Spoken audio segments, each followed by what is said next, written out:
Hey, this is Steve from Ohio, and you're listening to Two Broads Talking Politics.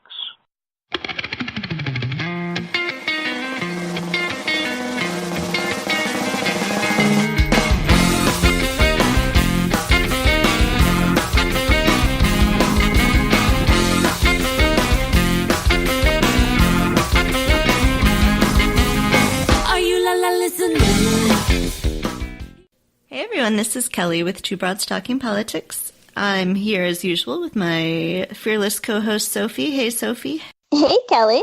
And tonight we're very excited to be here with Moira Jane Walsh, who is the representative of the District 3 State Assembly in Rhode Island. Hi Moira. Hi, thank you so much for having me. Yeah, thanks for coming on with us. I will admit I have not done a whole lot of following of Rhode Island politics up until recently, but you sort of splashed into the news a little bit earlier this month, I think, early July. Yep, end of June, early July. Okay, with the Rhode Island Democratic Party endorsements. So we could maybe talk about that a little, but what's more interesting for us is that you are one of the first incumbents that we're talking to. We very often talk to Democratic challengers and not as often to incumbents, so that's very exciting. So maybe we could just start with a little bit of background, who you are, how long you've been in the state assembly, and just start from there. Sure. As you mentioned, I'm the state representative for District 3 in Providence, which is the capital city of Rhode Island. Most people only know Rhode Island as the smallest state with the biggest name, but also that it's like a very blue state. And I don't begrudge you for not knowing much else about it. We tend to only make national news in short bursts. But unfortunately, Rhode Island is one of those places that's kind of been left alone on its own for too long. And so while it is primarily run by Democrats, there's no litmus test for Democrats in Rhode Island. There are a lot of Democrats who are rated A+ from the NRA, who are right to life endorsed, anti-choice. It's mostly that they know that they have to run as Democrats to win a seat in Rhode Island. I ran for my first election 2 years ago. Prior to that, I was a waitress and an activist. I was lobbying at the State House as a waitress to try and get raised for tipped workers. We had been making $2.89 an hour for 30 years in Rhode Island. I thought it was time we got a raise. And doing that every day, lobbying, talking to representatives, was really disheartening because it felt very much like they were hearing me, but they really didn't care. And at that point, I realized that there had to be a more centralized way to make a difference, right? So I ran for office against a Democrat who had the seat for many years before me, and I won. And it was very surprising. It was very much a fluke as far as the establishment was concerned. I was the one that kind of slipped through. For the most part, the system is not designed for ordinary people to be able to run for office. And so for a newcomer to come out and go grassroots and get it done was really surprising for a lot of the good old boys club in Rhode Island. And pretty much since I was inaugurated, I've been very demanding at the State House. I demand that my citizens' tax dollars be used wisely. I demand that my colleagues approach things transparently. I made waves early on in my tenure when I demanded that my colleagues were sober. I know that seems a little weird, but I'm a working girl, and I've never had a job where we celebrated with a shot before we had accomplished anything, where we drank champagne at the end of the day to celebrate nothing, and I very much as a working girl felt like, what are we celebrating? We haven't done anything yet. And, from that point, I've kind of been a thorn in the leadership side, and they determined when I was running for my reelection that not only were they not going to support my reelection campaign, they were going to actively hinder it. And so they sought out a Trump supporter who had been a Republican up until December of 2017 to run against me. They gave him the party's endorsement, which comes with a lot of resources, a lot of volunteers, a lot of fundraising lists, and most importantly, free access to voter information. The network that and the app that provides you with all the information that you need to door knock, which is $1,600 for non-endorsed candidates. So they really put my opponent at a really distinct advantage. Now, women like myself and Senator Calkin don't sit down and take that kind of thing lightly. One of the things that I try very hard to teach my son is that it's not just a man's job to respect women. It's a woman's job to stand up and demand the respect that she deserves. And so I called the party out on the endorsement. I made a big pitch to my community and my constituents, and their outrage and my outrage was such that it ended up getting national attention, because we as women are not going to stand around and be bullied anymore. And then they rescinded the endorsement of your challenger, correct? They did. It took all of 3 days and many angry tweets, and Deborah Messing tweeted at me like, I can die happy now. Everything's fine. And then, they rescinded their endorsement of my opponent and put us back on a level playing field. It was a very big deal for my campaign in particular, but just for, the Rebel Alliance in general, right? Is that like they've never admitted that they were wrong, and we just made them admit that they were wrong. And that was really, really powerful, especially from a little waitress campaign. I don't think they anticipated that. So they rescinded their endorsement of him, but they did not turn around and endorse you then? No.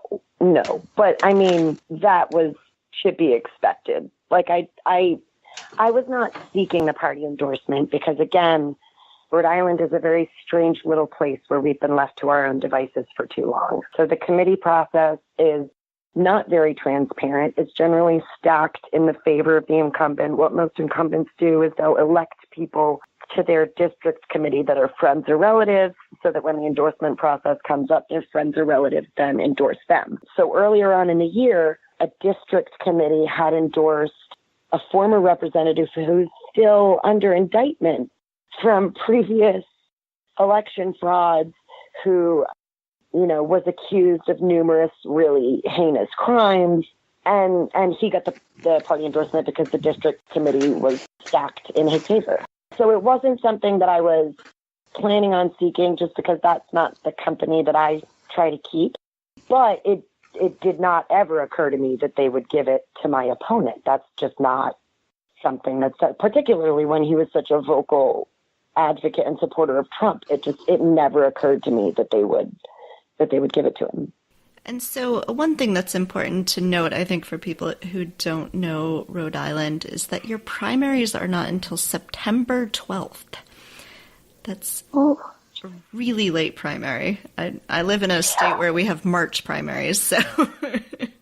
Yeah, no, see, that's, I think it's sheer laziness, because then you only have to knock doors for that one period. I imagine that's probably why we do it. Is there a Republican running in the general, or does it again come down to just the primary? It comes down to just the primary in my race. My district is very liberal. We went 82% for Clinton in the presidential. Republicans do not generally run in my neck of the woods, which is why this one, cleverly disguised himself as a Democrat.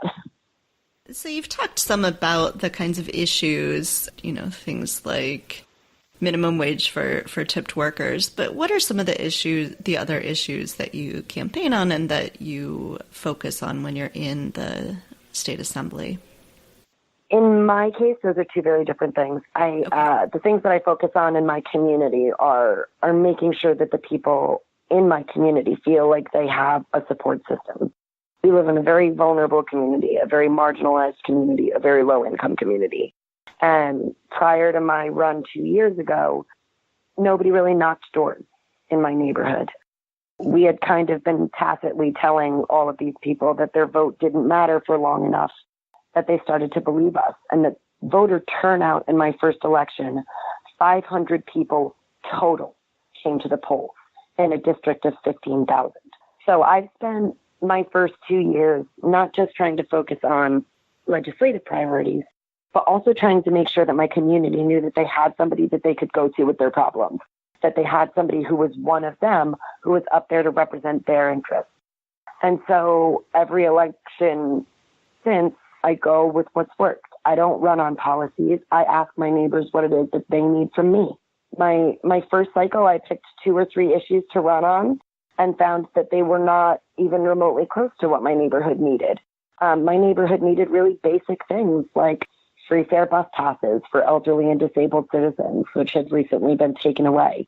I had dozens, if not hundreds of constituents begging me to not allow our governor to instate Medicaid copays on, some of our poorest citizens. A lot of the time, it's just trying to protect people from bad policies that are designed specifically to balance our budget on the backs of the poor. So when I'm on the doors, my message is very much, I'm here to represent you, not to represent me. And I'm not a psychic, and I don't know what you need. So tell me what it is you need, and that will be my priority, because it's about time somebody asked you. It's not my job to come in here and tell you what I think is best.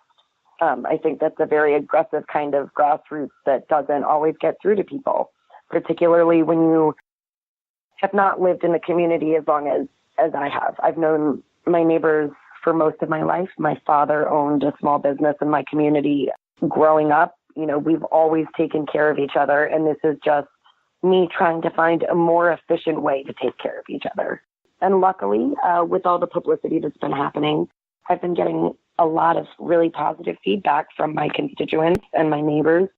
Most of the staffers that I have hired on are people from the neighborhood who are unemployed or underemployed. So I have my neighbors knocking doors with me. It's all about community for me, because I think that we need to get these people back to feeling like their voice matters and their vote matters. So you are a younger person. You're, I think, 6 years younger than me. And that makes me really excited, because a lot of the people who are in local office, at least in Madison, tend to be older people. So I'm wondering if you could talk a little bit about sort of what being a younger person helps you bring to the table. I think that being 27, I'm turning 28 in August, but... Happy birthday. Yeah, thanks. I'm going to be celebrating by being on the doors. So I think being 27 is kind of an interesting perspective, because I'm in the generation that just missed out on being able to have a college degree and a stable job and a 401k and a retirement plan. Mm-hmm. And I think it enables me to be a lot more empathetic of other people, just, in terms of like being empathetic to the human condition. I think it's very easy for our parents and their parents to say things like, well, just pull yourself up by the bootstraps, because in their generation, that was something that you could do. You could go to college working 40 hours a week and still not be homeless and still eat tonight. And so for them, it's such a vast separation between their understanding of how things work and how things actually work, especially at the lower end of the socioeconomic spectrum, right? So being 27, it's very easy to look at my neighbors and say, I know what troubles you're having, because I'm having those same troubles. I'm a single mom. I am deciding whether I'm going to pay my rent or my electricity. I know what it's like to not know where your next, meal is going to come from. And I know that a lot of people in my neighborhood are really one car accident or broken bone away from abject poverty. And so it's a lot easier for me to empathize with people, and it's a lot harder for me to want to other. A lot of people in older generations place their blame in the wrong spot, right? Mm-hmm. I think that being a progressive woman, on the far left, people assume I'm a communist and that I want to take all of their money and give it to, I'm not even sure what the fear is, give it to people who need it, God forbid. But I think the younger generation's philosophy is that we should be using our tax dollars to take care of us, not to take care of corporations, not to take care of wealthy CEOs, not to take care of tax relief for billionaires.